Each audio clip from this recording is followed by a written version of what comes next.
오늘은 새생명 축제 선포식이 있습니다. 우리 말씀 누가복음입니다. 누가복음 7장 11절로 우리 17절까지입니다. 누가복음 7장 11절부터 우리 교독으로 읽고요. 우리 17절 말씀 같이 읽겠습니다. 그 후에 예수께서 나인이란 성으로 가실새 제자와 많은 무리가 동행하더니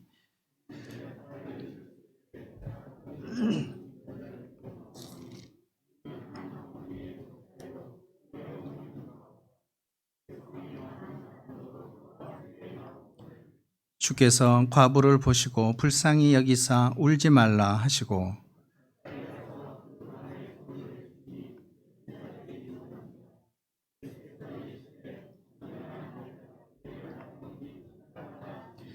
죽었던 자가 일어나 앉고 말도 하거늘 예수께서 그를 어머니에게 주시니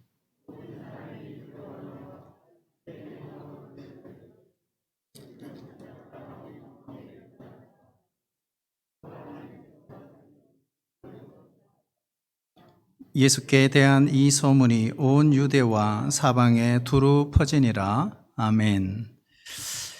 우리 인생에서 가장 친숙한 단어가 있다면 눈물입니다.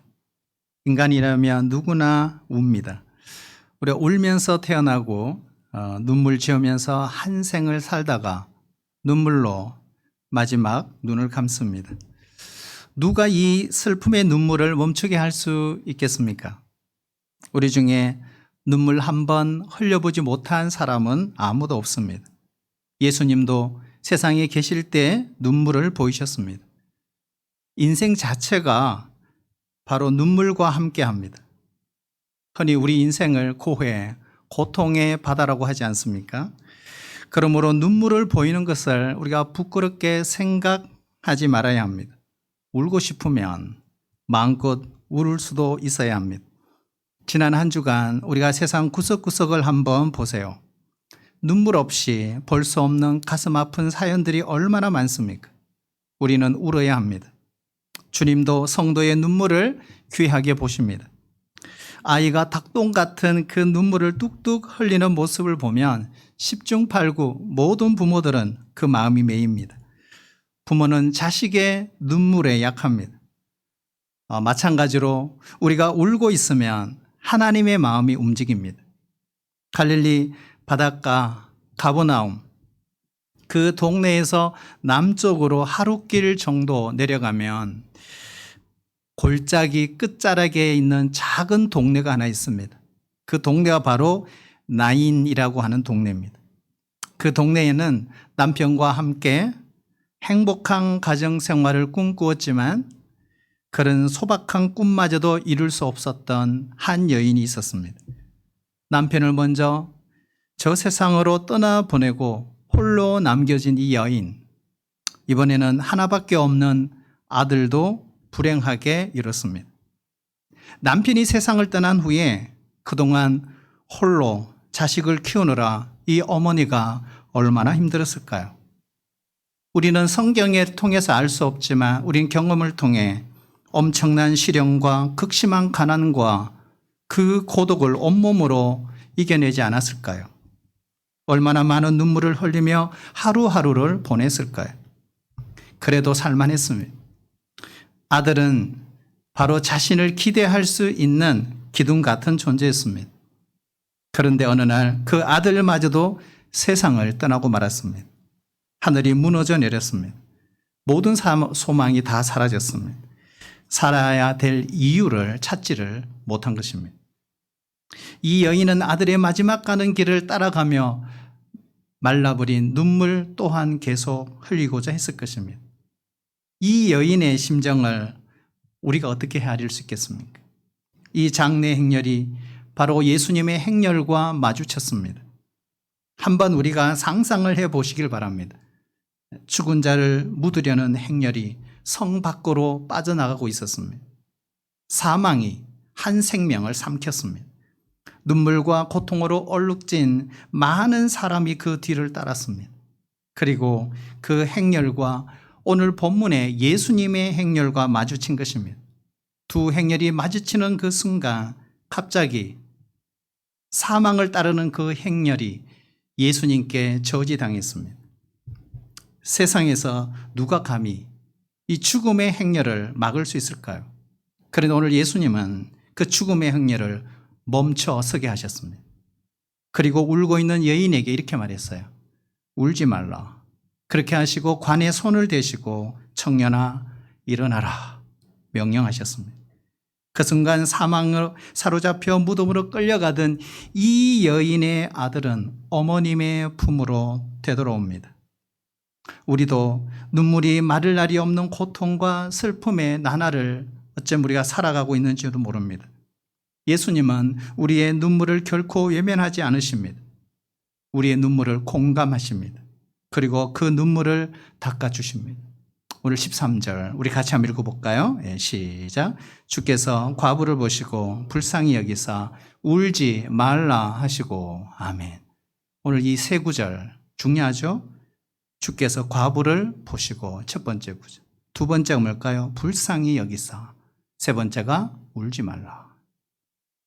오늘 이 세 구절을 통해서 예수님께서 어떻게 우리의 눈물을 닦아주시는지 우리 함께 말씀을 묵상해 보기를 원합니다. 첫째로 한번 따라해 주실래요? 우리 주님은 우는 자를 보십니다.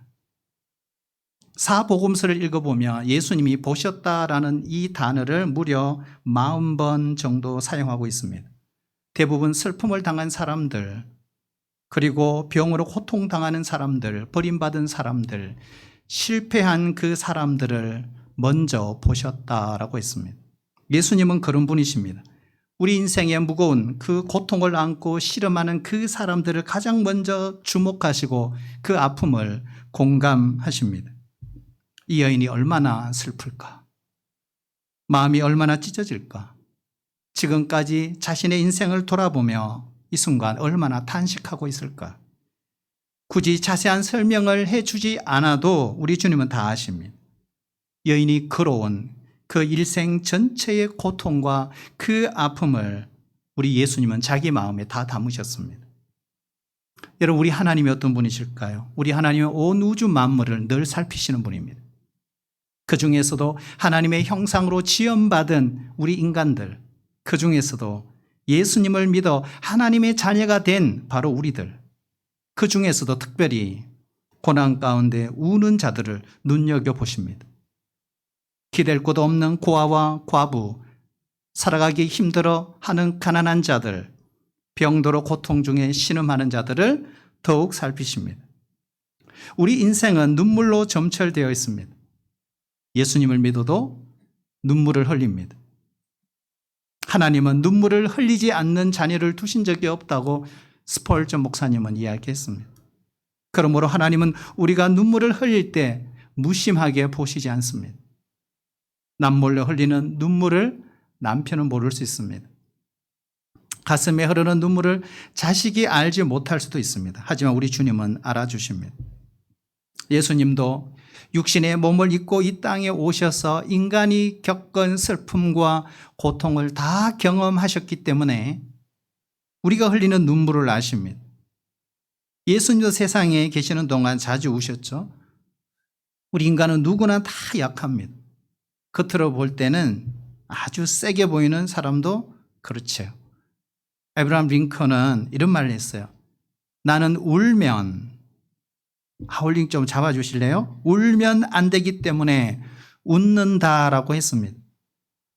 남북전쟁이 한창 일어났을 때 그가 했던 말입니다. 그러나 저는 이 말에 동의할 수가 없습니다. 노예 문제로 서로 죽이고 죽는 엄청난 전쟁 상황입니다.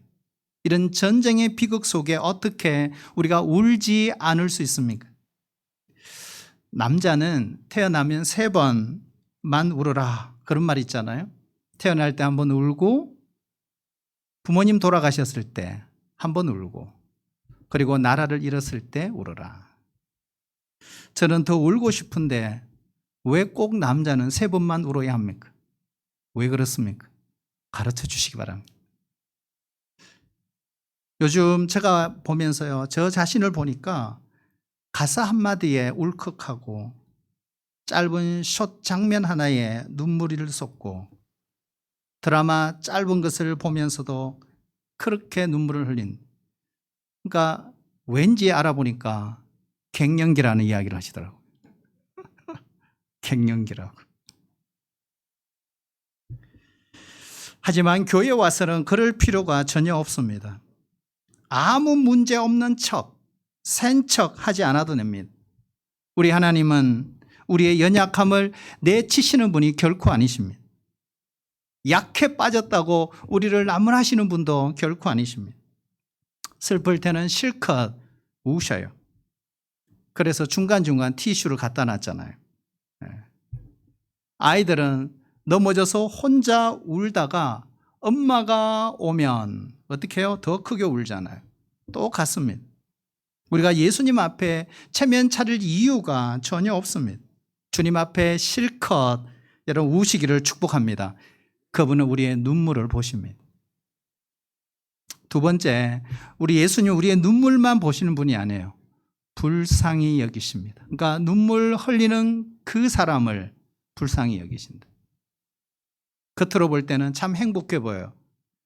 아무 걱정 없이 보이는 사람이 있습니다. 그런데 제가 목회하다 보니까 겉으로 드러난 그 모습과 정말 속사정은 참 다르구나, 이런 걸 참 많이 봅니다. 지금도 교제하고 있지만 그 남자 집사님이 사업으로 돈을 다 날렸습니다. 그래서 이 부부가 밤낮으로 돈을 갚느라 고생하는 것도 보았습니다. 물질적으로 좀 넉넉한데 자식이 계속 애를 먹여요. 눈물이 마를 날이 없는 그런 가정도 보았습니다. 멀쩡한 남편이 어느 날 뜬금없이 이혼하자고 해서 어쩔 수 없이 조용히 눈물을 흘리며 교회 다니는 집사님도 보았습니다. 여러분, 이것이 바로 우리의 인생의 속살입니다. 어쩌면 우리 인생에 이런 분들이 의외로 많을 수도 있습니다. 오래된 이야기지만 세월호 인양을 시작하는 첫날이었어요. 저도 방송을 통해 봤거든요. 근데 그날 밤 2km 밖에서 배를 타고 선상에서 밤새도록 한 무리의 부모님이 그 장면을 지켜보고 있었습니다. 그분들이 했던 말들 중에 더욱 우리 가슴을 아프게 하는 이야기가 있었습니다. 저 시커먼 바다 속에서 엄마를 찾으면서 죽어갔을 아들, 딸들을 생각하면 너무 불쌍해서 지금도 눈물이 납니다. 그 말을 들으며 저도 많이 울었던 기억이 있습니다. 우리가 봐도, 인간적으로 봐도 내 딸이 아니고 내 자식이 아니지만 그렇게 눈물이 흐르는데 하늘에 계신 하나님께서 보실 때 어찌 불쌍하지 않겠느냐 하는 것입니다. 그래서 그때 제가 이런 기도를 했었어요. 하나님, 우리가 이렇게 불쌍한 존재입니다. 자식을 바다에 묻고 아직도 눈물이 마를 날이 없는 저 부모들을 불쌍히 여겨주세요. 성도 여러분, 우리가 누굽니까?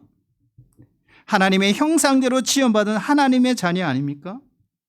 그 자녀들이 지금 울고 있는데 어떻게 하나님께서 무심하게 보기만 하시겠습니까? 예수님은 우리가 당하는 육체의 고통을 똑같이 경험하셨기 때문에 우리가 얼마나 연약한 존재인가를 너무 잘 아십니다. 이러한 불쌍한 우리 인생을 예수님은 두 단어로 말씀하셨어요. 상한 갈대, 꺼져가는 심지라고 했습니다. 여러분, 갈대잎이요, 파랗게 뻗어나갈 때는 아주 매력적이고요, 당당합니다. 인생도 한때는 이렇게 갈대처럼 화려하고 당당할 때가 있었어요. 모든 사람이 보고 부러워합니다. 그런데 어느 날 그 갈대가 상해서 갑자기 꺾여요. 호롱불 심지가 오래되면요, 우리 청년들은 잘 모를 수 있는데요, 다 타서 불을 붙여도 그 불이 약해요. 문틈으로 들어오는 작은 바람에도 그냥 꺼져버리려고 너풀거립니다. 말하자면 죽기 일보 직전이. 소망이 별로 없어요. 한때는 모든 사람 앞에 빛나는 인생이었지만 이제는 꺼져가는 심지와 같다는 것. 작은 바람만 불어와도 꺼져버릴 것 같은 우리가 나약한 모습. 이것이 꺼져가는 심지와 같은 인생입니다. 이런 분들이 보이지 않는 곳에서 눈물을 흘릴 수 있습니다. 갈대가 상하고 꺾이면요, 사람들은 아무도 신경 안 씁니다. 꺼져가는 심지가 어떻게 되든 누구 하나 상관하지 않아요. 이것이 세상입니다. 그러나 우리 예수님은 달라요. 오늘 예수님은 상한 갈대를 꺾지 아니하시며 꺼져가는 심지를 끄지 않는다고 마태복음 12장 20절에 말씀하셨어요. 심지어는 심판하여 이길 때까지 그렇게 하겠다라고 했어요. 상한 갈대와 같은 우리, 꺼져가는 심지와 같은 연약한 우리를 보실 때 그 마음이 어떠시겠어요? 오늘 주님은 한마디로 표현했어요. 불쌍히 보신다. 한번 따라할까요? 불쌍히 보신다. 누가요? 우리 주님이. 그러므로 우리가 하나님의 관심을 끌 수 있는 가장 좋은 방법이 있어요. 하나님 앞에 불쌍하게 보이면 되는 것입니다. 어제 밥을 먹다가 이 말씀하고는 상관이 없어요. 이야기하다가 저를 선택한 이유가 불쌍히 여겨서 선택을 했다. 그래서 깜짝 놀랐어요. 옆에 있던 저 큰애가 아빠 바보여서 이렇게 이야기를 했어요. 여러분, 사람은 뭔가 똑똑하고 바른 말 하고 맞아 틀려 사람이 선택을 받기 상당히 어렵습니다. 뭔가 어리숙해야 돼. 뭔가 부족해야 돼. 뭔가 불쌍히 여길 수밖에 없는.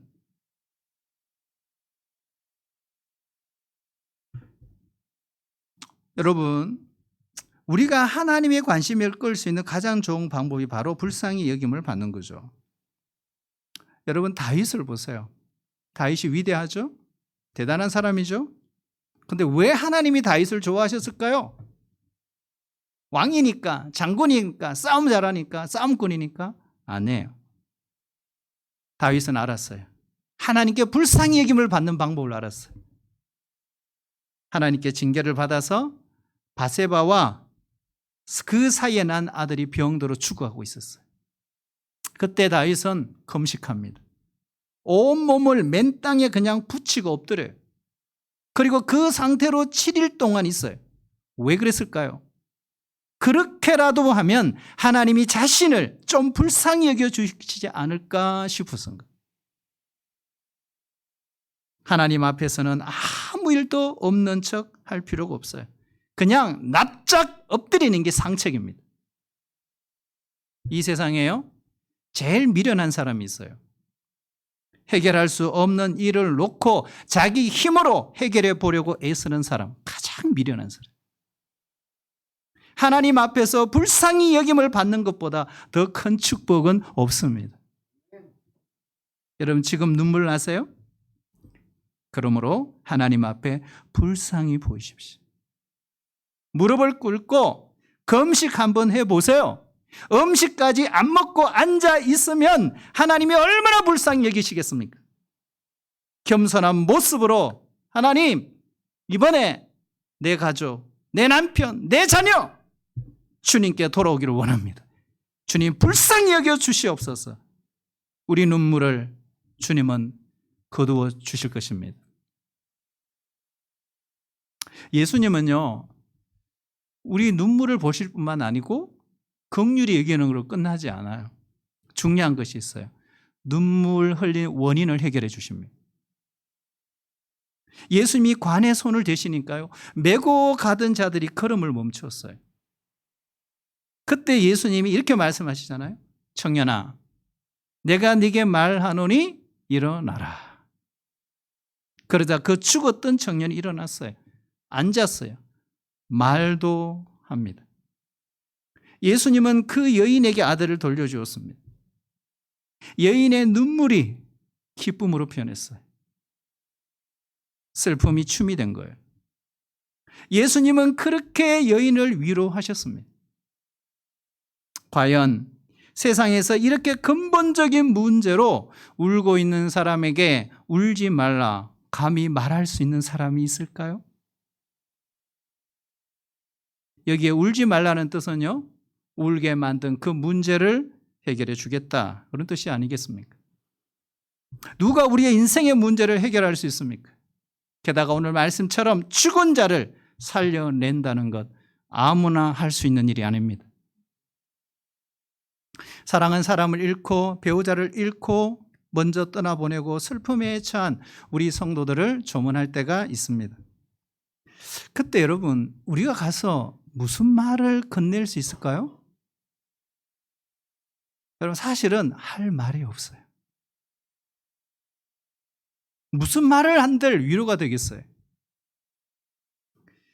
그 오카노 목사님이 부교역자들에게 이렇게 말씀을 했습니다.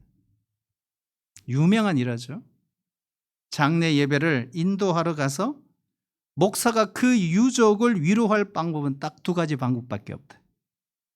하나는 죽은 자를 살려내든지, 살려내지 못하면 그냥 같이 울어라. 이게 맞는 말이죠. 죽음을 앞에 놓고 있는 우리 인간끼리 위로해 줄 수 있는 유일한 방법은 함께 우는 것밖에 없다는 거예요. 우리 인생이 근본적으로 슬픈 이유는요, 죽음 때문에. 성경은 우리 일생이 죽음에 매여 종로로 단다 그랬어요. 그만큼 인간은 죽음이 주는 그 슬픔에서 벗어날 수가 없다는 뜻입니다.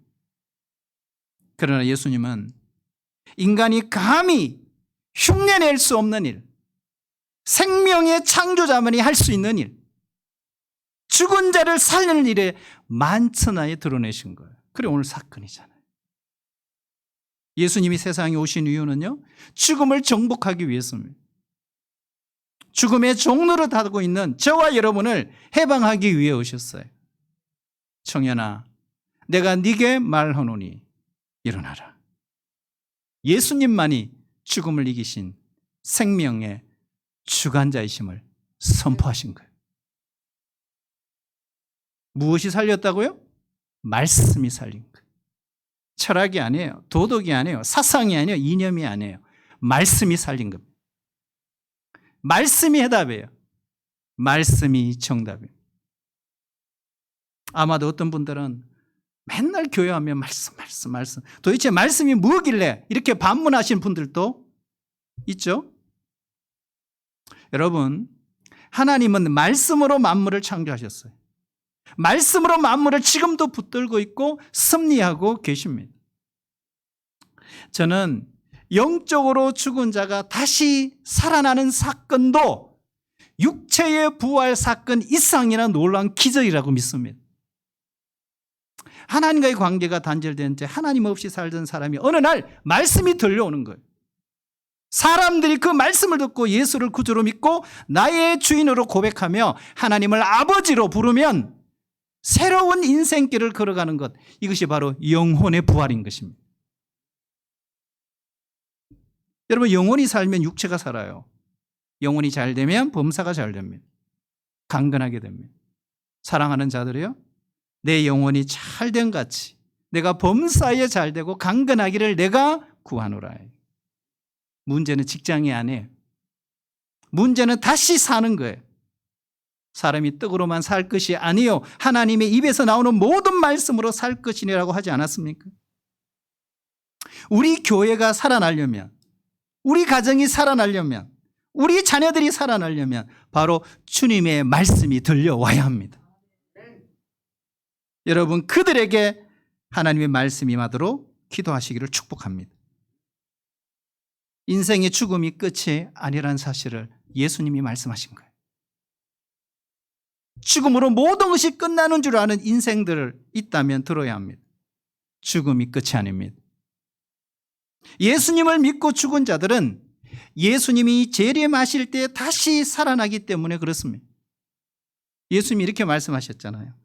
나는 부활이요 생명이니 나를 믿는 자는 죽어도 살겠고 살아서 나를 믿는 자는 영원히 죽지 아니하리니 이것을 네가 믿느냐.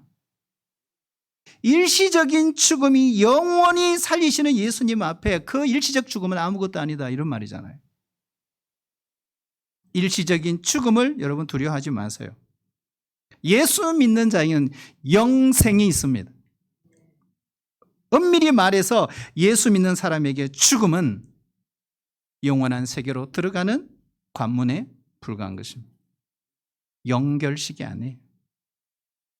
인생이 정말로 두려워하고 정말로 사랑해야 될 분은 바로 예수님이세요. 인생 최대의 두려움, 죽음의 문제를 해결해 주신 그 예수님이 우리의 두려움의 대상이에요. 동시에 사랑의 대상입니다. 여기서 우리가 주목해야 될 부분이요. 14절에 보면 이런 말씀이 있죠. 가까이 가서 그 관에 손을 대시니. 여러분, 관에 손을 얹고 한번 기도해 보세요. 청년아, 내가 말하노니 일어나라. 어떤 분은 살렸대요. 죽은 자를 살렸대요. 과연 그런 일은 할까요?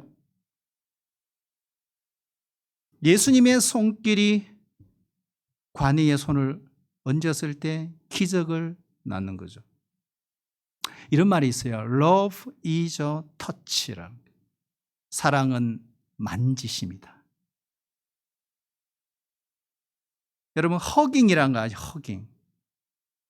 허깅 인사법이 있죠. 가슴을 맞대고 얼굴을 살짝 대고 사랑한다고 고백하며 포옹하는 사랑의 인사법.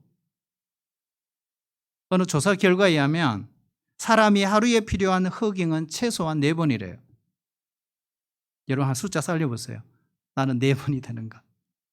설문조사에 응한 83%가 하루에 한 번도 허깅을 하지 않는다. 100마디 말보다 소중한 한 번의 포옹이 훨씬 더 중요합니다. 여러분 우리가 부모들이요. 아이들이 학교 갈 때 따뜻하게 안아주는 거 중요하죠. 무서워하는 아이들을 안아주잖아요. 용기를 잃는 아이들이 안아주면 쇠임을 얻죠. 아픈 아이를 안아주면 병이 낫습니다. 예수님의 손길이 우리 인생의 소망입니다. 예수님의 손길이 우리 인생의 구원입니다. 토니 캄폴로라고 하는 신학자가 있습니다. 이분이 어느 날 비행기를 타게 됐어요. 그러면서 하나님께 기도했어요. 하나님, 내 좌석 옆에 앉는 분에게 전도하게 해주세요. 그런데 그날 뜻밖의 비행기 한가운데 좌석이 배정이 됐습니다. 그런데 양쪽에 보니까 험악한 얼굴을 하는 깡패처럼 생긴 두 사람 사이에 끼어 앉게 됐습니다. 도저히 입이 열리지 않았다고. 그래서 하나님께 다시 기도했대요. 그랬더니 하나님의 응답이 왔어요. 그냥 내 머리를 그 사람 어깨에 기대라.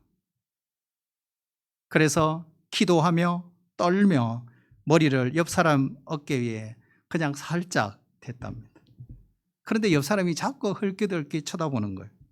그래서 내릴 무렵에 자기에게 이렇게 말하더라는 거예요. 당신 혹시 예수 믿느냐고 묻더래요. 그래서 그걸 어떻게 알았냐고. 보니까 당신이 기도하는 것처럼 보였대요. 자기를 위해 기도해달라고 하더랍니다. 성령의 역사죠. 그래서 그의 이야기를 다 들어주었어요. 여러분 한번 따라해 줄까요? 전도는 경청입니다. 밀어붙이는 게 아니에요. 다 들어줬어요. 그리고 난 뒤에 기도해 주었답니다. 그리고 그를 주님께로 인도할 수 있었다는 거예요. 바로 이 기적의 시작, 기적의 출발 뭘까요? 터치입니다. 터치. 여러분 저는 오늘 우리 가운데 우리를 다시 일으키시는 이 주님의 기적의 손길이 우리에게, 우리 자녀들에게, 우리 교회 공동체 가운데 임하시기를 축복합니다. 주님이 만지신다면 이런 일이 일어나지 않겠습니까? 주님이 내 자녀를 만지신다면 이런 기적이 일어나지 않겠습니까? 주님이 내 남편을 만지신다면, 주님이 내 어머니를, 내 아버지를 만지신다면 이런 기적이 일어나지 않겠습니까? 이제 장례 행렬은 해산할 수밖에 없습니다. 슬픔과 비통의 분위기의 장례 행렬, 이제는 축제와 기쁨의 도가니로 바뀌었습니다. 장례를 지내야 할 그 청년이 살아났어요. 그리고 어머니 품에 안겼습니다. 여러분, 이런 감격 어떻게 일어났습니까? 바로 예수님이 계셨기 때문에. 가나 혼인 잔치에 예수님이 계셨기 때문에 축제가 되듯이, 이 죽음의 행렬에 예수님이 계시니까 이런 기적이 일어나게 된 것입니다. 그러므로 예수님을 만난 사람은 절망이 없습니다. 내게 능력 주시는 자 안에서 내가 모든 것을 할 수 있느니라. 그러나 현실은 그렇지가 않아요. 아멘 하셨지만 현실은 그렇지 않아요. 하나님은 왠지 계속 눈물의 골짜기를 지나가게 하실 때가 참 많습니다. 왜 그러실까? 왜 그러실까? 글쎄요, 저도 잘 모르겠어요. 왜 그러신지. 앞만 보고 달려왔던 내 삶을 돌아보게 하시려고 그러시는가요? 아니면 평소에 내가 잘 몰랐던 일상의 감사를 배우게 하시려고 그러시는가요? 아니면 우리의 믿음을 더 단단하게 하려고 하시는 건가요? 아니면 내가 세상을 사랑하지 않을 수 있도록 하기 위한 것인가요? 아니면 하나님만 신뢰하며 살아가기 만들기 위해서 그러신가요? 그래서 저는 이런 결론을 내렸어요. 그래서 무엇 하나 소중하지 않는 것이 없고 무엇 하나 그저 얻은 것이 없구나 하는 것입니다. 우리가 부인할 수 없는 사실이 있어요. 하나님은 우리가 슬퍼하는 것을 절대로 기뻐하지 않으신다는 것입니다.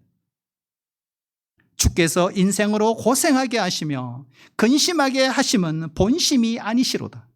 예레미야 예가 3장 33절입니다. 자식이 눈물을 흘리는 것을 좋아하는 부모가 있겠습니까? 그런데도 눈물을 흘리도록 내둔다면 거기에 뜻이 있지 않겠습니까? 그 부모는 독한 마음을 품었어요. 자녀를 위해 눈물을 머금고 그대로 놓아둘러야 될 이유가 있는 것입니다.